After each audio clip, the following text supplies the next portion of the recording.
Agshekeloh, the shadow of love. Integrated quality, chesed, kindness, and mercy. Chesed, meaning kindness or mercy, represents the expansive movement of unconditional love, generosity, compassion, forgiveness, and benevolence. It is the overflowing expression of the heart toward life itself. Chesed teaches that love is not merely something we feel, it is something we become. True love does not seek ownership, it does not seek control, it does not seek reward. It gives because giving is its nature, yet unconditional love is not blind. It is guided by wisdom. It honors boundaries, it respects freedom. It seeks the genuine well-being of all beings rather than the temporary satisfaction of desire. When chesed is integrated, compassion and discernment exist together. Love becomes both gentle and wise. The shadow, Agshekeloh, the shadow of love. Within the symbolic framework of this book, Agshekeloh represents the fragmentation of love. Where chesed gives freely from wholeness, Agshekeloh gives from unconscious need. Love gradually becomes attachment, approval, rescue, possession, dependency, or love becomes withdrawn altogether.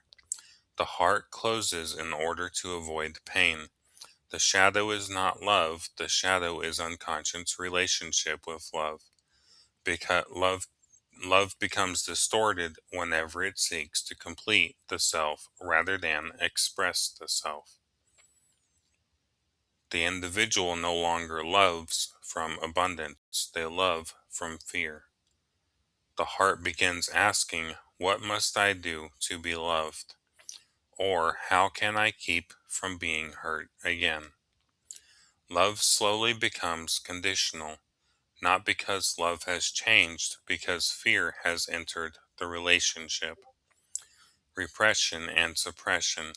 When Agshekeloh becomes repressed or suppressed, the heart gradually closes.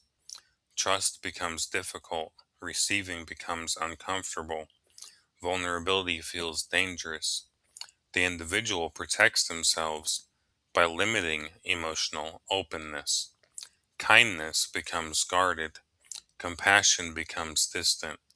Relationships remain safe, yet rarely become deeply intimate. The heart mistakes protection for healing, yet what is protected also becomes isolated. Love remains present, it simply loses its freedom to flow. Possession. When Agshekeloh becomes possessed, love becomes attachment. The individual continually seeks validation through giving. Boundaries disappear, rescuing replaces supporting, need replaces generosity, relationships become sources of identity, fear of abandonment quietly governs the heart. Love becomes confused with sacrifice. Possession becomes confused with devotion. The individual gives until exhaustion, believing that endless self sacrifice proves love. Yet authentic love cannot flourish where identity depends upon being needed. The heart slowly becomes imprisoned by its own generosity. Universal pattern.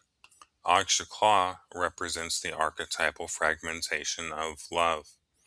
Consciousness forgets that love is complete within itself and begins seeking completion through attachment or withdrawal. Love becomes separated from wisdom. Collective unconscious. Collectively, Agshekeloh appears wherever cultures confuse love with possession, romance with dependency, sacrifice with virtue, or emotional isolation with strength. Entire generations inherit distorted models of relationship without recognizing them. Individual psyche. Within the individual, Agshekeloh appears through fear of rejection, fear of abandonment, emotional withdrawal, codependency, resentment, people pleasing, attachment, loneliness, and the unconscious belief that love must be earned or protected. The heart gradually forgets that its capacity to love is independent of whether love is returned. The world, in daily life, Agshekeloh becomes visible through our actions. We struggle to receive love. Our overgiving, we overgive hoping to be valued. We remain in unhealthy relationships out of fear. We emotionally withdraw to avoid vulnerability. We rescue rather than empower. We become possessive. We avoid intimacy. Our behavior reveals whether love is being freely expressed or unconsciously sought. Reflection. Spend a few moments reflecting upon your relationship with love. Ask yourself, which expression of Agshekeloh has shaped my life more deeply, repression or possession? Do I struggle more to give love or to receive it? Where have I confused attachment with love? Where has fear caused my heart to close? Do I believe love must be earned? Where do I sacrifice myself in order to be accepted? What would unconditional love look like in my life today? Recognition is the beginning of opening the heart, for love cannot become fully embodied until fear is first seen.